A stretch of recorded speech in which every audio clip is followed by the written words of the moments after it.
Good evening po sa lahat.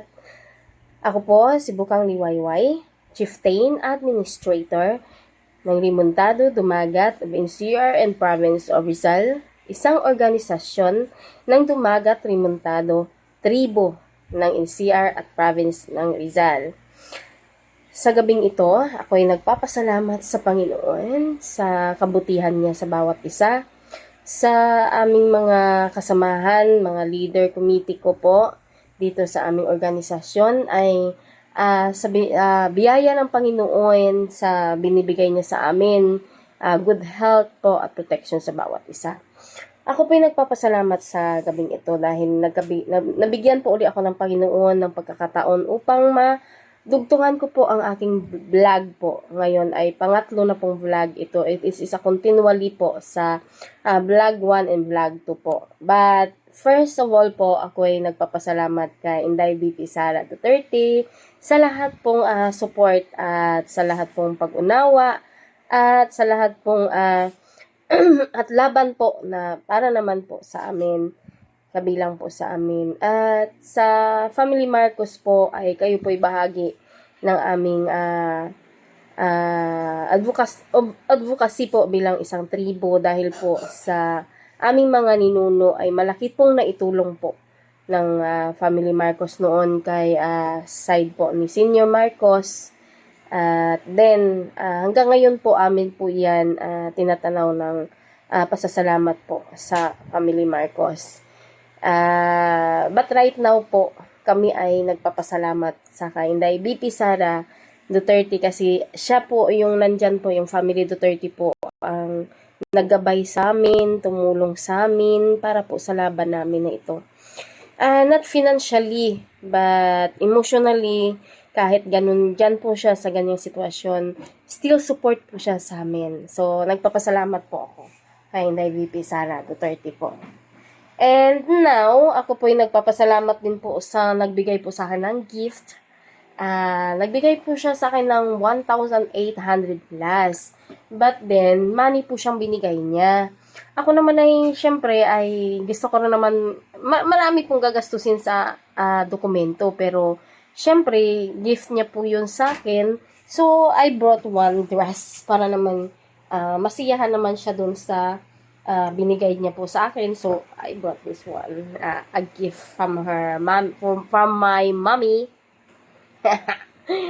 And also, I really thank you po sa lahat ng mga leaders na still support po at still po na nananindigan para po sa sinimulan naming laban. So, and then nagpapasalamat din po ako sa mga IPS ko po, sa mga tribal leader ko po na andyan po para sumuporta at magtiwala po sa laban namin po na ito.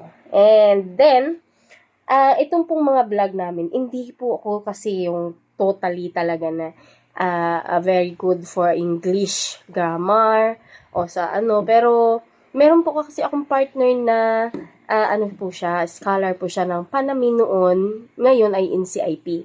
So, scholar po siya noon doon. So, ano po siya, very good in sa mga English po. So, doon po ako natuto po sa kanya. And sa mga laban po na ito ay Panginoon po ang nagbigay sa amin ng kaalaman at pag-unawa.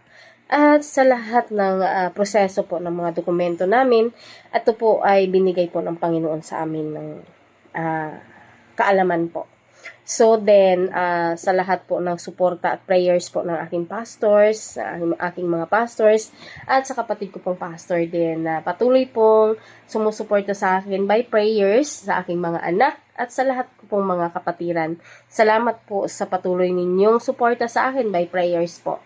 So, ngayon po ako ay magsisimula po sa aking pangatlong vlog po. So, ito po kasi ang aking vlog siya na para po ako'y nagbabasa lamang. Pero kasi, before po namin kasi siya ginawa, pinag-uusapan po namin, dinadraft po namin, pinag-uusapan po namin kung ano po yung laman po ng aming vlog. So, nag-considered po kasi kami na i-English ko kasi para naman po ay sa mga kakilala din namin na English lang din po ang naintindihan, makaintindi po sila. So, kami po kasi ng mga tribo ay hindi naman po kami mga degree holder. Wala po kami mga, sabihin natin na mga profession na natapos. Hindi lahat. Kaya, sa tulong ng Panginoon lang po kami umaasa. So, ako ay nagpapasalamat sa tulong po ng Panginoon sa amin sa araw-araw. Sa knowledge at understanding po sa lahat ng paggabay niya po sa amin sa organisasyon po namin dito sa Remontado Dumagat of NCR and Province of Rizal. Kasi kung kami lang po, hindi po namin to makayanan. But by the grace and mercy ni Lord Jesus Christ sa amin, ay napupunuan at nagagawa po namin ang aming pong good health, aming pong lakas, galing po sa Panginoon. Kaya, ang lahat ng po ito ay pinagkaloob po ng Panginoon sa amin. So, wala kami pong maipagmamalaki po dito. So, ngayon po ako ay mag-start po ng aming pangatlong vlog. So, ang reasons po ng pangatlong vlog namin ay reasons why we find options from Good Samaritans and benevolent benefactors, investors, philanthropists, okay, to come with a shared communion of commitment. Yun po talaga po ang third vlog po namin. So, actually po kasi, ang amin pong kasing batas ng EPRA 8371 na dapat is ang NCIP po ang tumulong sa amin. Section 44 po sila po mag-assist sa amin, tumulong sa amin para po malaman po namin kung paano po namin pamamahalaan ang sarili po naming pamamahala sa aming customary law, sa aming pagmamayari at karapatan. So, since na hindi po kami tinutulungan ng NCIP, mula pa po noon na hindi po kami tinutulungan na ayon po sana sa kanila pong assessment sana sa amin. So, andyan naman po si Lord Jesus at ang Panginoon po ang tumulong po sa amin para maintindihan at maunawaan po namin ang sinasaad ng batas ng EPRA 8371 na Right Act EPRA Law. So, napakahirap po kasi unawain talaga ang batas ng EPRA Law. EPRA 8371, Republic Act 8371. So, mahirap po talaga siya kung ano ang laman ng sa loob po na yan. So, pag hindi po, wala ka pong kaalaman, at hindi mo po maintindihan, lalayo po yung pag-unawa mo doon.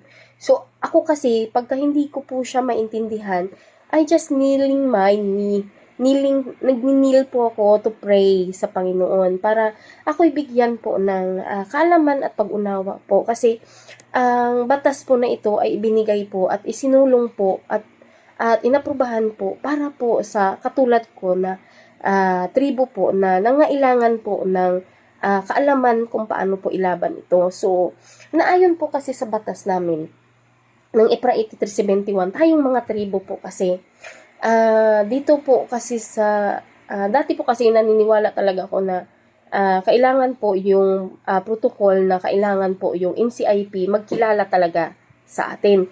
So then I just nabasa ko po yung Rule 4 Part 1, Section 2B sa tawag nito sa batas po ng EPRA 8371 sa kanya pong IRR na sinasabi na hindi po sila mandatory para kilalanin ng tribo. Sila po ay optional lamang. So, ibig sabihin ng optional, yung bang mga IP na na hindi nakikilala ng ilang mga totoong mga tribo. So, through the genealogy nila, doon lang po makilala ng NCIP po yung sinasabi nating optional. Kumbaga, makikita po doon sa sa kanila record o sa system po ng NCIP kung saan po galing ang iyong angkanan. So, sila po yung may optional doon na halimbawa, malayo po, hindi na po nila alam o kilala yung mga katribuhan. So, pwede po silang pumunta sa NCIP para kumuha ng genealogy. Tapos, ang genealogy po ay ibabase po nila doon sa system kung meron pong angkanan o family na sila ay mga dumagat limuntado. So, yun po ang optional. Pero, ang mandatory talaga na magkilala sa kapwa-tribo, kapwa-tribo po talaga.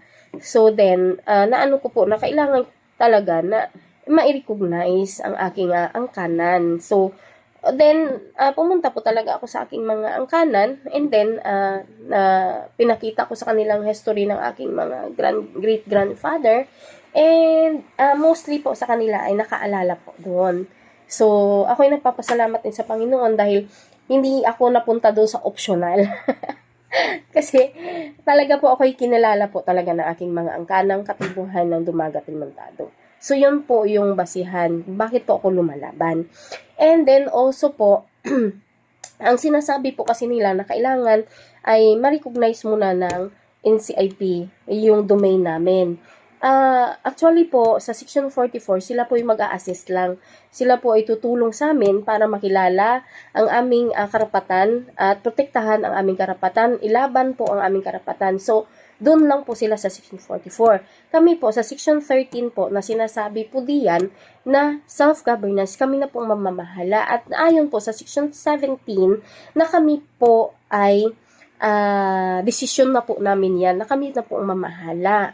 So sa mga nagsasabi po dyan na kailangan po yung recognition o kailangan masabi po talaga ng NCIP yun, actually talaga po nagpa-process din po kami sa kanila. Pero bilang self-governance po, hindi po talaga gusto yan ng NCIP. So kami po ay self-governance, kaya po namin gawin po yung pagkilala at pagproseso sa amin pong domain. Ngayon, obligahin namin po ang sarili naming obligasyon bilang kami ay sa self-governance. And then, sa NCIP naman, natural lang din po, natungkulin din po nila yan na gawin po ang Section 44 para po sa amin. So, sa mga nagsasabi na kailangan po namin yun alamin, I think naman po is ay gawin na lang po natin yung section ng EPRA 8371 kasi po sa tagal na din po ng panahon, no, 50 or 70 years, 78 years, ay hindi po kami natulungan ng NCIP para po maging self-governance at maprotektahan po ang karapatan at pagmamay-ari namin. Ayon nga po sa JAW-1, basta sa ganung batas na dapat protektahan po nila yung pagmamay-ari namin. Kasama po yung LRA, DNR, NCIP, meron yan 4 yan siya na ahinsya natutulong po para hindi po mawala yung mga karapatan namin. Hindi po siya mabigyan ng title po ng bawat government at ng kung anuman pong mga private identity po na mapatituluhan po nila ng hindi po namin nalalaman. So then, yun po ang ginawa ko po na magkaroon naman po ng record at magkaroon naman po ng pagkilala kami mga katribuhan dito sa NCR and Rizal. Kasi lagi po nila sinasabi na wala pong tribo dito sa Rizal. Doon lang daw po sa bundok. Actually, yes, wala po talagang tribo sa Rizal at saka dito sa NCR. Doon lang po talaga sa bundok. Kasi doon lang po nakarehistro na mayroong tribo. So that's why po, nag-open po kami ng organization ng Limuntado Dumagat o NCR Province of Rizal para po mahirehistro po kami mga tribo. Para po may pagkikilanlan. Yun po ang ibig sabihin nun. Kailangan lang po namin magparehistro na kami po ay nandito po sa NCR at sa Province of Rizal. Hindi lang po kami sa Tanay lang o sa kabundukan lang.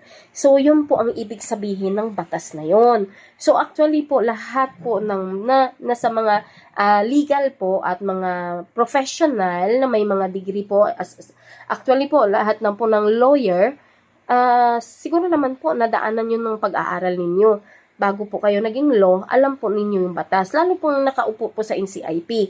So, hindi ko naman sila inaano, kaya lang po, masakit lang po sa kalooban namin na mula pa noon, sinasabihan kami na bubo, tanga, mangmang, walang mga alam, pera lang po, at hindi nagkakasundo dahil sa pera. Masakit po yun. Sa pakiramdam at marinig mo, tumatagos dito sa puso namin. Yes, noon po talaga sa aming mga great-grandfather, great-grandmother, ganun po yun. Talaga po, siyempre, mangmang talaga, bobo, talagang ganun, kasi ganun po kaming mga tribo noon. But then, siyempre, sa tagal ng panahon po, hindi naman po lahat doon lang eh. So, katulad ko po na may nagpaaral po sa akin, may nagturo po sa akin, at nasabi niya po sa akin at tinuruan ako maigi, one by one, step by step, at nasa Panginoon po ang pagsunod. Nandyan po yung ang mercy at grace ng Panginoon sa amin ay talagang hindi naman kami po pababayaan para hindi po namin maunawaan ang batas na meron kami. So, syempre, masakit din po sa amin yun bilang katribuhan, nasabihan mo kami na bubutanga kami. So then, ginawa po namin ang paraan na magtulungan para mauntindihan at maunawaan namin at magampanan namin na maparehistro po at makilala yung kami po bilang kami dito po sa NCRM Province of Rizal. So then, until now po, for 6 years po ng laban namin at pagpapakilala namin, ay pinagkait po sa amin ng NCIP yan. So, nagkaroon lang po yun noong 2025 lang din. So, 2025 ng October, so, ilang buwan lang. So, December lang po kami nakasubmit. So, siyempre po, mahirap po yung bagay na iyan. October lang po ng 2025 kami nakasubmit ng aming organization doon sa NCIP. So, syempre po, masakit din po sa amin yun. Paano po yun kung, baga parang, napagod na kami. Ano pa yung kung huminto na kami. Pero, salamat sa Panginoon kasi, siya po ang sandalan namin para po lumaban. Ang Panginoon pong aming sandalan. Wala po kaming ibang sandalan dito. Kaya kung sinasabi ninyo na baka po sa likod namin si Inday BP Sara o kung sino man sa mga politiko, ay mali po yon. Kasi ang sandalan po namin si Lord Jesus lamang po. Kasi po ang bilin lang po ng aking pastors na mga pastors ko at saka yung kuya ko na sinabi lang po sa akin na gumawa lang po ako na hindi po ako makakompromise sa Panginoon. So, alam po natin yung kung anong compromising. So, hindi mo po ang iniingatan natin. Pero bilang tao po, minsan, nagkakasala din po tayo. Nobody is perfect. Kasi, lalo po napagod ka na, nasaktan ka na. So, hindi mo din po na ano yung mga salita na nabibitawan mo. But then, I realized na nagkasala din pala ako sa salita. So, as a chieftain administrator, so I need to pray sa Panginoon na tulungan akong ma-control at mabago ko po yung kamalian doon at hindi ko po namamanage. So then, papasalamat naman ako sa Panginoon kasi siya naman po yung yung great teacher po. So then, nag-submit po kami kasi ng mga endorsement ng aking mga matatandang katutubo kasi nag-submit na po kami sa NCIP. But then, hindi naman po yun kailangan kong antayin ang NCIP. Kasi po, we have a self-governance. May sarili po kang pamamahala. At ang NCIP po, under namin yan. Hindi po kami under ng NCIP. Kasi self-governance po kami, hindi po kami under ng SEC. Kasi kung under po kami ng SEC, may batas po ang SEC. Ngayon, kung pag-SEC po kami, at yun ang aprubahan ng NCIP, handle po kami, nasa baba kami ng NCIP. Kasi ang aming batas ng IPRA 8271 at ang aming customary law, mawawala po yun. Dahil ang batas po ng SEC, yun po aming susundin. So then, nag-ano po talaga kami ng aming self-governance para po na amin po maipaglaban at amin po maganap ang batas po ng IPRA 8271 at ng aming customary law na magkaroon ng empowerment at implementation. So, ganun po yun. So, masakit po sabihin ng bawat tao na ang mga tribo is bubo, mangmang, tanga, sindikato, napakasakit po yun. Paano naman po kaya kung sakali po sa nangyari pong ganito, ay sasabihin po naming mga tribo sa inyo yung ganyang bagay, ano din po kaya mararamdaman nyo? Pero hindi po namin yun ugali na ibalik po yung sakit na binigay nyo sa amin. Kasi po may Panginoon naman po eh. So, kayo po nakakaalam kung nasaan na po ang decree na kumbaga, I mean, yung taas ng capacity ninyo para manakit po sa mga tulad namin, na kung saan kami po ay lumalaban lamang sa bawat karapatan namin na dapat po Section 2 and 29, kayo po ang tagagabay namin, kayo po ang magprotekta sa amin, kayo po ang tumulong sa amin, at kayo po ang magsisimula ng pagrespeto po sa amin. Yun po yun. Hindi nyo po na itutupad at hindi nyo po na ibibigay yun sa amin. Dahil po nasanay na po kayo ng pagkilala sa amin po na kami ay bubutanga. Mali po, baguhin nyo na po yun. Kasi po mali po talaga. Kasi kung titingnan po natin sa sitwasyon, sino po ang totoong bobo? Sino po ang totoong tanga dito? Sino po ang totoong mangmang?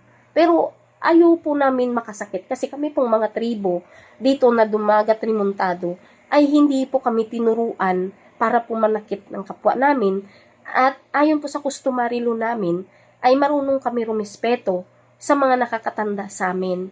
So, ako po ay syempre sa tingin ko naman matatanda kayo sa akin. So, inaano ko lang po yun, binibigay ko lang po na hindi ako magkaroon ng pagkakasala sa aking Panginoon. So, sa ngayong araw po, sa hindi po kasi nakakaintindi ng batas namin kung bakit po ako nakapadala ng endorsement. So, ito po kasi yon. Sarili po naming pamamahala yon. So, Section 17 po, sarili po naming desisyon yan, na ako po at ang organization po ay binigyan po ng endorso ng aking mga matatandang katutubo na ayon po sa Section 17 na amin po yung desisyon na kilalanin at i-endorso po ang organization ng Dumagat Remontado sa bawat isa po sa inyo para po malaman po ninyo na mayroon na pong organisasyon ang tribo ng Dumagat Remontado ng NCR and Province of Rizal. So, ako'y nagpapasalamat sa kaalaman po na ito. So, i-continue ko po yan para ipaliwanag po ang bawat batas. Ayon lang po sa kaalaman ko. Hindi naman ako kasi ganun talino o kagaling. Ako po'y bumabase lamang sa binibigay pong kaalaman ng Panginoon sa akin. Kaya ako'y nagpapasalamat kay Lord Jesus sa kaalaman po na suporta po sa bawat kasamahan ko din po ng mga leaders, lalo na po sa partner ko na scholar ng Panaminoon na ngayon ay NCIP. Thank you for supporting me sa